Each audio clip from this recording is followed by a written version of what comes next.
में रानो नाम की चिड़िया रहती थी। वो शिव जी की भक्ति किया करती और आज उसकी शादी होने वाली थी।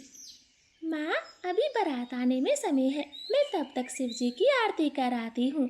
नहीं बेटी रानो, बारात हमारे गांव में प्रवेश कर चुकी है, इसलिए संध्या की आरती रहने दे। नहीं मम्मा, बिना आरती किए मैं शादी नहीं करूँगी। अब मैं जा रही हूँ, जल्दी ही लौट आऊंगी। इतना बोलकर दुल्हन रानो आरती की थाली लेकर शिव मंदिर चली जाती है। रानो तेज उड़ते हुए शिव मंदिर पहुँच जाती है और पूरे तन मन से शिव जी की आरती करती। अच्छा पुजारी बाबा जी, आज मेरी शादी है, अब मुझे घर जल्दी पहुंचना है, मैं निकलती हूँ। रानो बिटिया, शिव जी का आशीर्वाद तेरे ऊपर हमेशा बना रहे। तू अपने वैवाहिक जीवन में हमेशा सुखी रहे, मेरा आशीर्वाद है। फिर रानो चिड़िया घर लौटने लगती है। इधर बारात घर पहुंच गई थी और लड़के पक्षी की माँ बहुत गुस्से में थी। कहाँ है आपकी बेटी? हम लड़के वाले हैं, देख ले बुढ़िया, हमसे इंतजार करवाना भारी पड़ सकता है। बहन जी, मेरी बेटी खरास होना है, वो शिव मंदिर आरती करने गई है, बस आती ही होगी। वाह जी वाह, क्या सफेद झूठ बोला। भला अपनी शादी के दिन कौन आरती करने जाता है। चल टुन्नू बेटे, हम गलत लड़की के चक्कर में फंस गए, अब ये शादी कभी नहीं होगी। लड़के की माँ की ऐसी खरी खोटी सुनकर रानो के सारे पड़ोसी कहने लगते हैं, नाना बहन जी, हम सब आपके हाथ जोड़ते हैं, बारात को वापस लेकर ना जाएं। रानो एक भोली भाली लड़की है, बस आती ही होगी। हाँ हाँ बहन जी, वो शिव जी की भक्त है और आज भी संध्या की आरती करने गई हुई है, बस आती ही होगी। आप ऐसे बारात लेकर ना जाएं। वहाँ खड़े सब पक्षियों की बात सुनकर बारात रुक जाती है। थोड़ी देर में ही रानो भी घर पहुँच जाती और दोनों की शादी हो जाती है और रानो चिड़िया खुशी खुशी अपने ससुराल पहुँच जाती। हे भोले बाबा, मेरी बेटी को सुखी रखना, उसकी सास बड़े गर्म स्वभाव की है। रानो चिड़िया का ससुराल बहुत अमीर था। टुन्नू एक बैंक का मैनेजर था। इस बात का मम्मा सास को तो बड़ा ही घमंड था। रानो सुबह सवेरे जल्दी उठकर शिव जी की पूजा किया करती, मगर वो हैरान थी क्योंकि उसके ससुराल में पूजा करने के लिए कोई मंदिर नहीं था। माँ जी, घर में शिवलिंग नहीं है, कोई पूजा पाठ नहीं करता क्या? देख बहू, हम मॉडर्न लोग हैं, ये पूजा पाठ का ढोंग नहीं करते। लेकिन माँ जी, मैं शिव जी की पूजा किए बिना कुछ नहीं खाती, पानी तक नहीं पीती। सास बहू की ये सारी बातें टुन्नू चिड़ा भी सुन लेता है। वो गुस्से में बोलता, रानो, तुमने सुना नहीं, माँ ने क्या कहा? हम पूजा पाठ में टाइम वेस्ट नहीं करते और अब तुमको भी ये सब बंद करना होगा। बस सबके लिए खाना बनाओ, जो तुम्हारा काम है। अपने पति की बात सुनकर वो चुपचाप खाना बनाने चली जाती है। ये सब देखकर मम्मा सास तो बहुत खुश होती। बेटे, तूने एकदम ठीक किया, पहली बार में ही धमका दिया, बड़ी आई पूजा पाठ करने वाली। माँ, अगर रानो आपकी कोई बात ना माने तो मुझे बताना, मेरे सामने भला इसकी इतनी हिम्मत जो आपको जवाब दे। ऐसे वो दोनों माँ बेटा अपने अपने कामों में व्यस्त हो जाते, मगर रानो तो बहुत उदास थी। ये दोनों तो बड़े ही नास्तिक निकले, लेकिन मैं अपनी भक्ति नहीं छोड़ूंगी, चाहे कुछ भी हो जाए। मैं पूछते पूछते शिव मंदिर चली जाती हूँ, ये ठीक रहेगा। फिर रानो बहू पूजा के सामान के साथ शिव मंदिर चली जाती है और हर दिन की तरह पूजा पाठ करती। और ये बात मम्मा सास को पता लग जाती है। वो टुन्नू के घर आते ही लड़ाई करवा देती। बेटा, ये बहू तो बहुत बदतमीज है, हमारे मना करने के बाद भी शिव मंदिर गई और पूजा की, हम दोनों की कोई बात नहीं मानी। माँ जी, पूजा पाठ करने से मन को शांति मिलती है और इसमें क्या बुराई है। मैं आपके सारे काम टाइम पर क्या करूँगी, आपको शिकायत का कोई मौका नहीं दूंगी। बेटा, ये तो बड़ी जाहिल निकली, हमारी बातों का इस पर कोई फर्क नहीं पड़ा। हाँ माँ, तुम सही कह रही हो, इसकी टांगे तोड़नी होंगी, जब देखेंगे ये पूजा पाठ करने कैसे बाहर जाएगी। फिर टुन्नू चिड़ा गुस्से में लाठी लाता है और रानो चिड़िया को बहुत मारता। दूर खड़ी मम्मा सास रानो को पिटते देखकर कमरा बंद कर देती और खाने पीने को कुछ नहीं देती। टुन्नू बेटे, सारी रात भूखा रहेगी तो कल ठिकाने आएगी, अब तू भी जाकर सो जा। वो दोनों चैन की नींद सो जाते हैं। बेचारी रानो भूखी प्यासी कमरे में बंद रो रही थी। हे भोलेनाथ जी, मैंने आपकी बचपन से भक्ति की और आपने मुझे ये क्या फल दिया। इससे अच्छा तो मैं कभी शादी ही ना करती।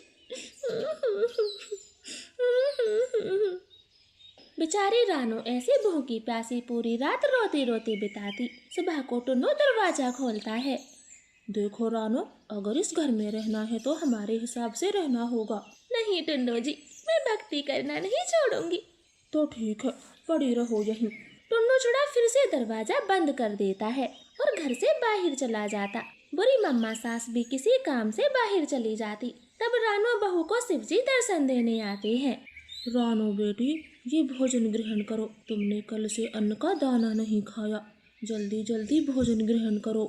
हे भोलेनाथ, आपने मुझे दर्शन दिए, मैं तो धन्य होगी। अब मुझे नहीं जीना, इन बुरे ससुराल वालों के साथ नहीं जीना। बेटी रानो, अब तुम्हारे साथ सब कुशल मंगल होगा, चिंता ना करो। इतना बोलकर शिवजी गायब हो जाते हैं। रानो खुशी खुशी शिवजी का भोजन करती। थोड़ी देर में बुरी मम्मा सास घर आती है तो एक काला सांप उसके सामने फन फैलाए हुए था।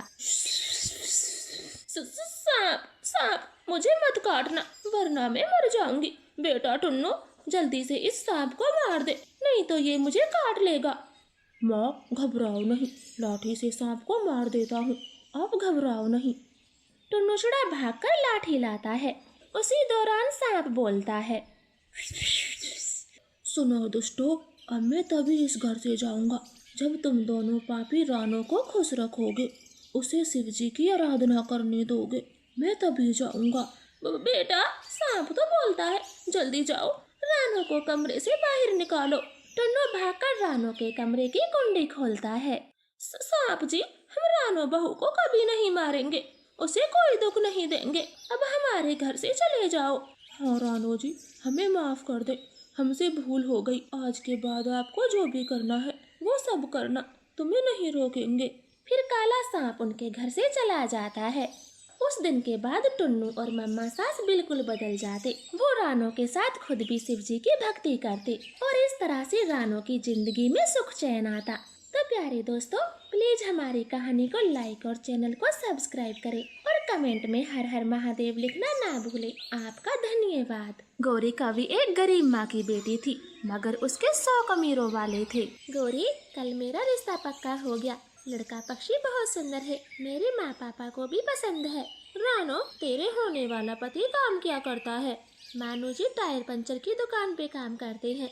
रानो चिड़िया की ये बात सुन गौरी कवि तो बड़ी जोर जोर से हंसती। क्या कहा तुमने रानो, जरा फिर से कहना। गौरी, मैंने कोई जोक नहीं मारा जो तुम इतने ठहाके लेकर हंस रही हो। रानो, अब हंसू नहीं तो क्या करूं? टायर पंचर का भी कोई काम है? अब तेरी जिंदगी तो पंचर हो जाएगी, सारी उम्र गरीबी में जीना। गौरी, शादी तो तुम्हारी भी होगी, मैं देखने जरूर आऊंगी। तुम्हारी शादी कितने अमीर पक्षी से होती है, देख लेना। मेरे लिए तो कोई राजकुमार कौवा ही आएगा, मैं ऐसे वैसे घर में शादी करूंगी ही नहीं। ऐसे वो दोनों सहेलियां अपने अपने घर चली जाती हैं। माँ, आपको पता है रानो चिड़िया की शादी होने वाली है और लड़का पक्षी टायर पंचर का काम करता है। मेरी तो हंसी नहीं रुकी। गौरी बेटी, अच्छा ही तो है लड़के पक्षी का काम, मैं भी तेरे लिए ऐसा ही कमाऊ कौवा देखूंगी। माँ, बकवास बंद करो, मैं कोई एरे गेरे कौवे से शादी नहीं करने वाली। तो तू क्या राजकुमारी है जो तुझे राजकुमार ब्याह कर ले जाएगा? हम गरीब हैं, ये याद रखना, गरीब कौवे से ही शादी होगी। गौरी कवि माँ की तरफ मुंह सुकोड़ कर सो जाती है। कुछ दिन बीत जाते हैं। जंगल का मिट्ठू तोता गौरी के लिए रिश्ता लेकर आता। माँ जी, लड़का पक्षी हट्टा कट्टा है, शहर में नौकरी करता है, खुद का घर है, खेत खलियान भी है, गौरी वहाँ रानी बनकर रहेगी। बेटा तोता, मुझे कौवा फोटो में ही बड़ा सुंदर लगा, अगर उसे मेरी गौरी भी पसंद आए तो जल्द से जल्द शादी करा दे। ठीक है माँ जी, बात को मैं आगे बढ़ाता हूँ। ऐसे बोल के मिट्ठू तोता वहाँ से चला जाता है। गौरी बाहर से घर में आती है। ले गौरी बेटी, अपने पति की एक झलक देख ले, बड़ा ही सुंदर कौवा है। गौरी कवि फोटो देखती है तो देखती रह जाती और फोटो अपने पास ही रख लेती है। दूसरे दिन वो रानो चिड़िया और लूसी कबूतरी को चिढ़ाते हुए कहती है, देख लूसी रानो, मेरे स्मार्ट हैंडसम पति की फोटो, गले में सोने की चैन है, पंख में स्टाइलिश घड़ी और हीरो वाला चश्मा। अमीर की पहचान होती है ये चश्मा लगाना, तो ध्यान से देख। गौरी, अच्छा है, तेरा पति बहुत सुंदर है, लेकिन जो मेरा पति है वो मुझे प्यारा है। मैं दूसरों को देखकर चिढ़ती नहीं हूँ। गौरी, तू तो सच में अमीर घर में जा रही है। तेरी किस्मत बहुत अच्छी है। मुझे तो पहले से ही पता था मेरी शादी अमीर घर में होगी। तुम सब मेरी शादी में जरूर आना। फिर कुछ दिन बाद गौरी कौवे की शादी कालू कौवे से हो जाती है। कालू कौवा गौरी दुल्हन को अपने घर में ले जाता। पति जी, आप ये मुझे किस खंडर में ले आए? गौरी, ये मेरा घर है, कोई खंडर नहीं है। क्या कहा? ये आपका घर है? मगर ये तो किसी गरीब का घर लगता है और आप तो अमीर हो। मैं कोई अमीर नहीं हूँ, ये घर मेरा है। कालू, फिर वो सब क्या था? पंख में स्मार्ट वॉच, टोपी, चश्मा, गले में सोने की चैन। अच्छा, वो फोटो मैंने शौक में नकली चीजें पहनकर खिंचवा ली थी। मैं घूमने गया था। हाय, मेरे भाग फूट गए। किस गरीब से मेरी शादी हो गई। मैं नहीं रहूंगी, जा रही हूँ अपने घर। मेरे साथ धोखा हुआ है। गौरी कौवी दुल्हन के जोड़े में ही अपने घर भाग जाती। कालू कौवा उसके पीछे पीछे जाता है। माँ, मेरी किस्मत फूट गई, मैं बर्बाद होगी। वो कालू एक नंबर का गरीब पक्षी निकला। गौरी बेटी, अब कैसा भी है तो तेरा पति। माँ जी, मेरा घर है, कोई रोड पे नहीं रहता। अपनी बेटी को चुपचाप मेरे साथ भेज दें।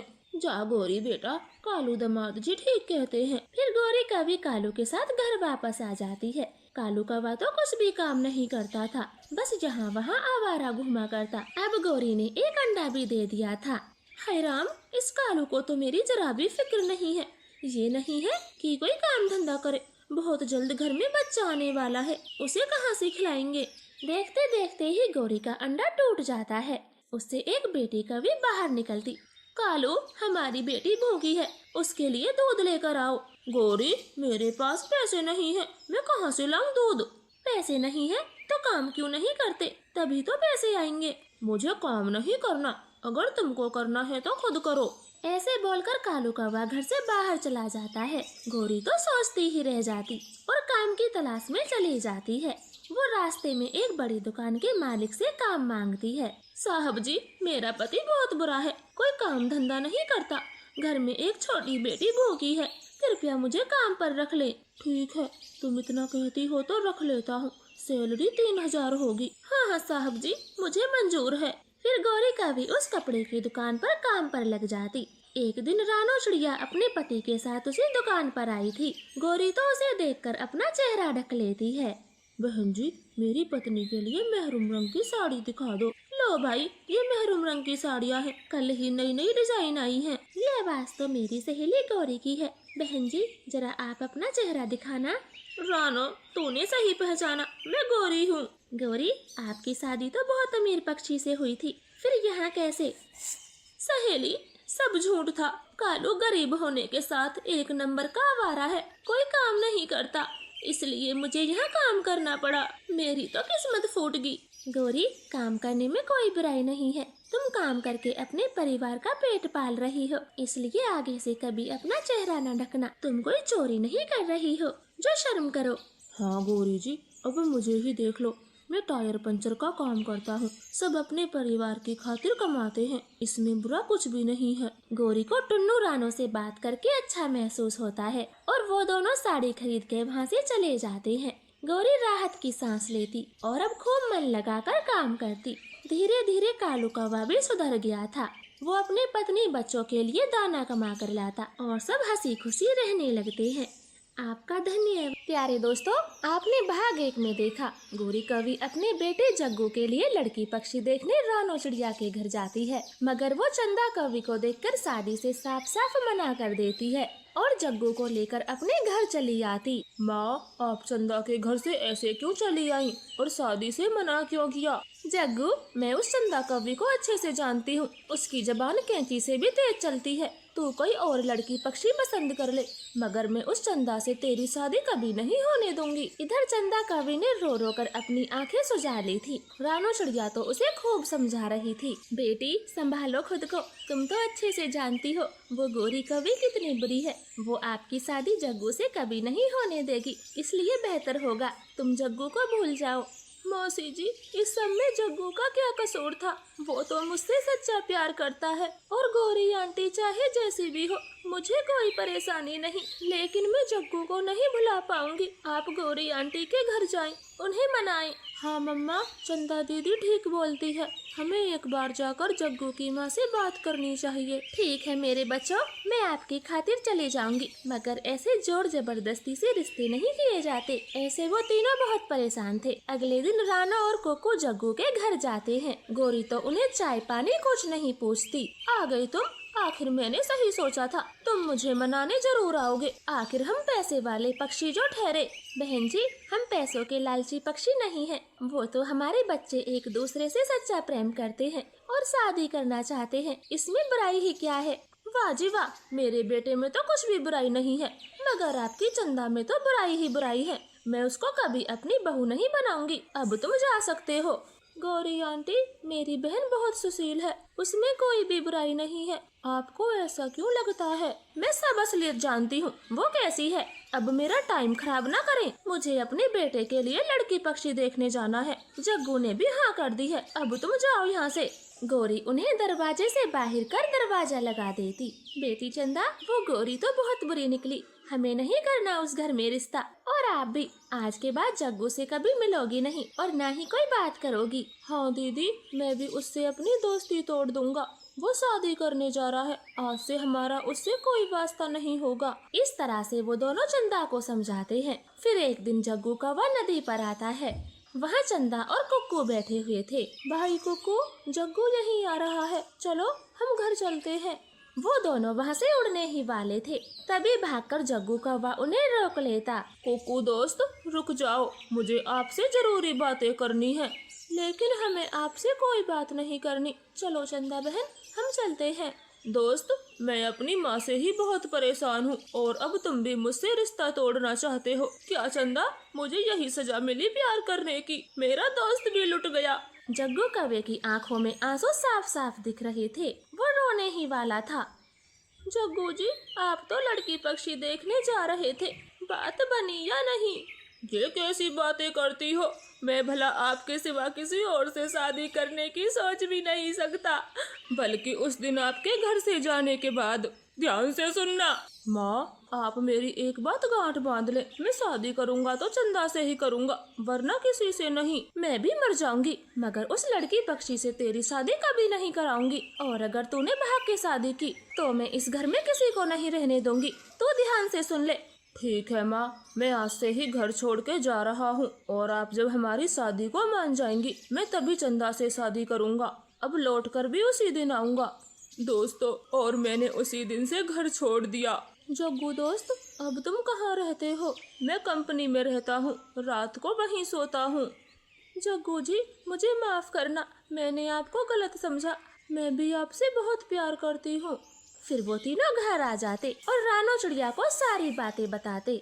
बेटी जग्गू, वो आपकी माँ है, आपको जन्म दिया है, पाला पोसा है, अब तुम उनसे दूर नहीं रह सकते हो, ये सही नहीं है। मेरी मानो तो घर चले जाओ। गौरी का दिल बहुत दुख रहा होगा, समय सब ठीक कर देगा, आप अभी के अभी घर चले जाओ। मम्मा चिड़िया की बात मानकर जग्गू कौवा अपने घर चला जाता।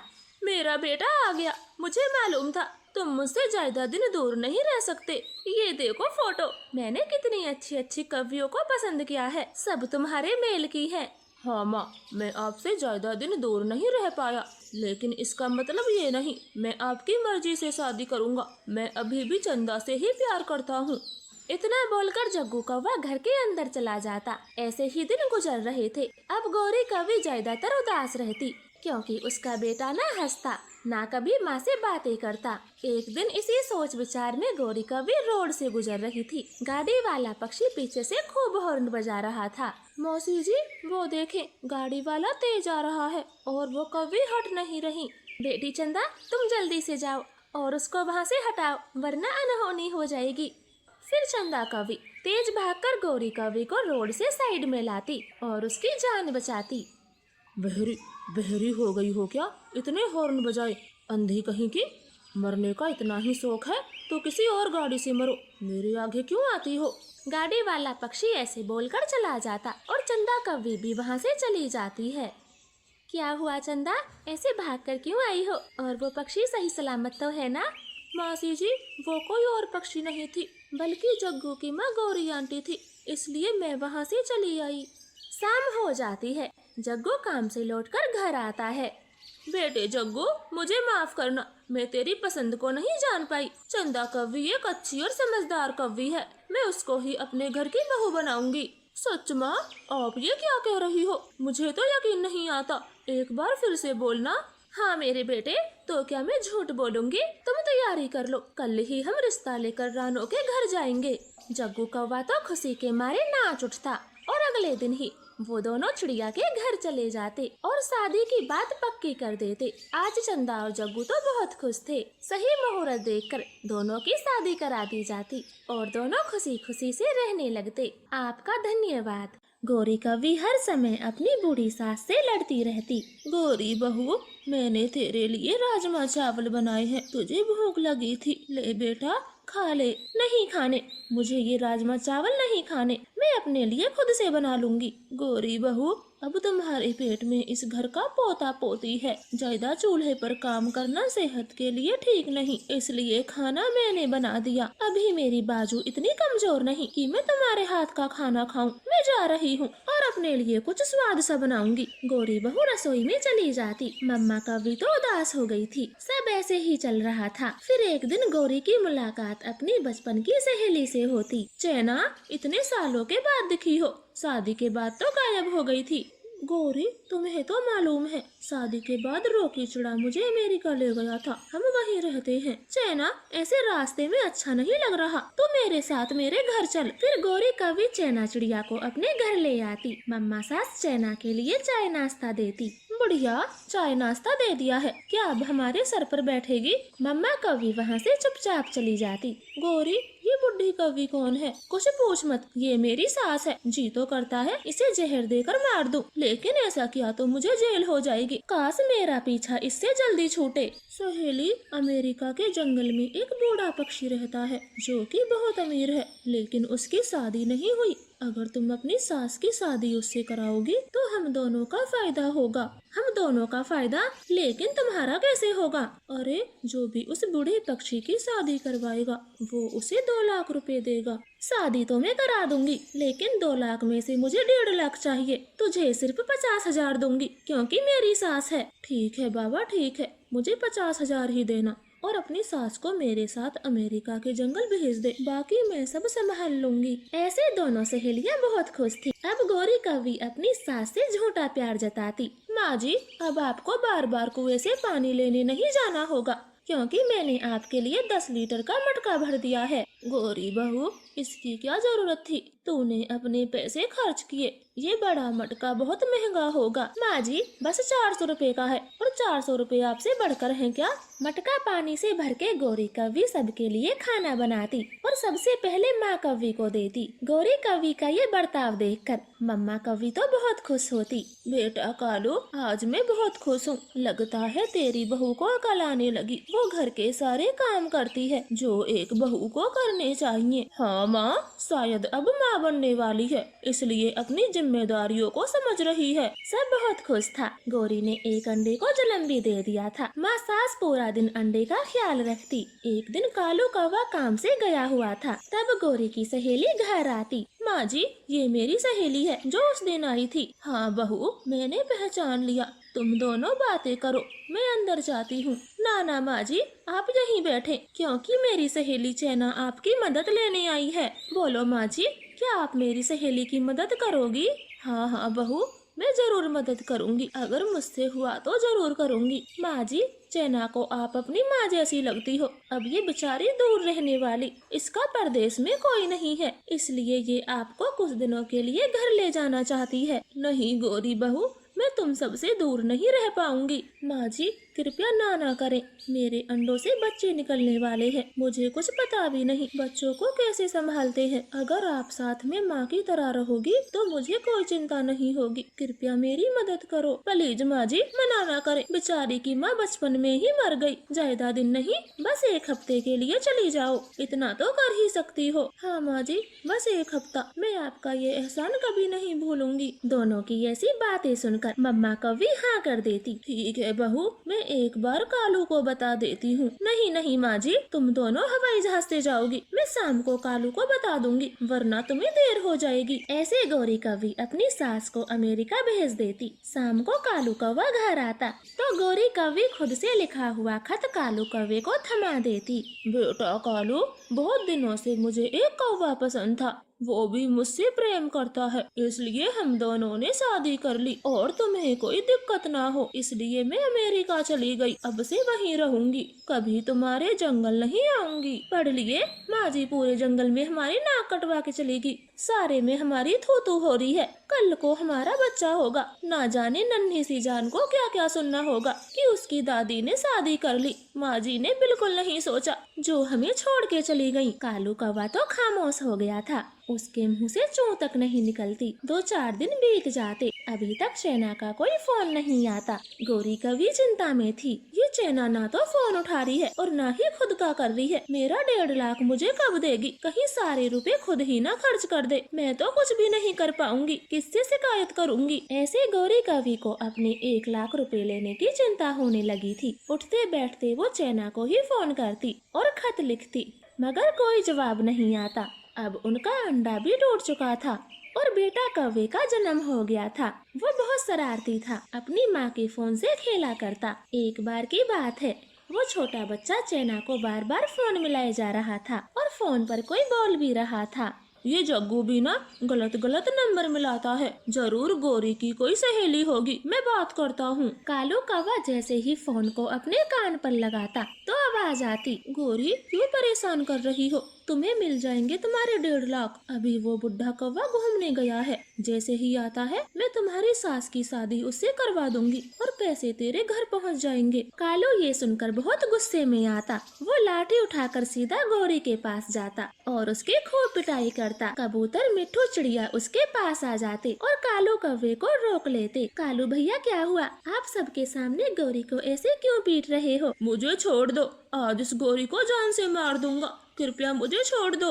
अरे मैंने क्या किया, मेरी गलती तो बताओ। दोस्तों, पड़ोसियों, मेरी माँ को अपनी सहेली के घर से जल्दी बुलवाओ, वरना तुम्हें मार मार कर तुम्हारी जान ले लूंगा। गौरी की जान तो जैसे कांटे में फंस गई थी। वो चना कवि को सब बता देती और मम्मा कवि को वापस बुलवाती। माँ जी, मुझसे गलती हो गई, कृपया मुझे माफ कर दो, मैं पैसों के लालच में आ गई थी। माँ, इससे बात मत करना और तुम यहाँ से अभी के अभी निकलो, हमें तुम्हारी कोई जरूरत नहीं। गौरी बहू, तूने गलत किया, लेकिन मैं अपने परिवार को बिखरते नहीं देख सकती, इसलिए मैंने तुम्हें माफ किया। माँ जी, आपने मुझे माफ कर दिया, मैं धन्य हो गई, लेकिन अब से अच्छी बहू बनकर दिखाऊंगी, मैं वादा करती हूँ। उस दिन के बाद गौरी कवि अपनी सास की बहुत सेवा करती, उसका अच्छे से ख्याल रखती। कालू कौवा उसके अच्छे बर्ताव को देखकर सब भूल जाता और वो मिलजुल कर खुशियों भरा जीवन बिताते। तो प्यारे दोस्तों, आपको हमारी कहानी कैसी लगी कमेंट करके जरूर बताएं। आपका धन्यवाद।